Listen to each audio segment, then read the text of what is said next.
today Lefty Leferovich joins us as our special guest host. And Lefty, you play a character in Murray Sawchuk's show over at Planet Hollywood. What is your character? I do. I play this sort of bumbling stagehand character, and a couple times throughout the show when Murray leaves the stage, I get to kind of steal the spotlight and perform a couple of times in the show. And you are not only on stage, you do a lot of work behind the scenes too. You're actually a magic consultant.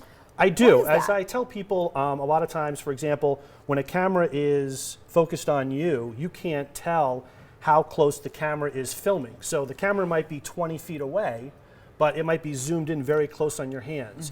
So a lot of times when I consult with other magicians, I'm doing it for TV things where I'm actually watching the monitor and I'm sitting with the director saying, push in close on that, let's pull back.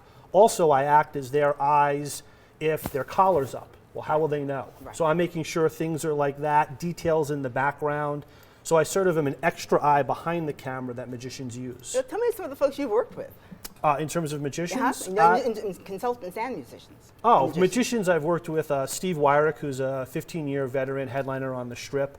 I've done work with Murray Sawchuk, Tommy Wynn, who has his own theater in town. And most recently, I started working with a magician who found me online from Brazil. His name is Philip Blue, and he flew to Vegas last year, and I consulted with him for about 2 weeks, and I'm working on a big show for him in Brazil. You guys are always working on new tricks, new things, you know, just different ways to expand your craft. Absolutely. I tell a lot of people that magic is similar to mathematics. Really? There's only a certain amount of principles. So as a magician, and when you get to a certain level where you have your own show, you're trying to take a basic concept and figure out how to change it and make it look different. Right. So even though a magician has cut a woman in half for 100 years, it's up to magicians now, how do I make it different? Maybe instead of using a saw, we're using a laser.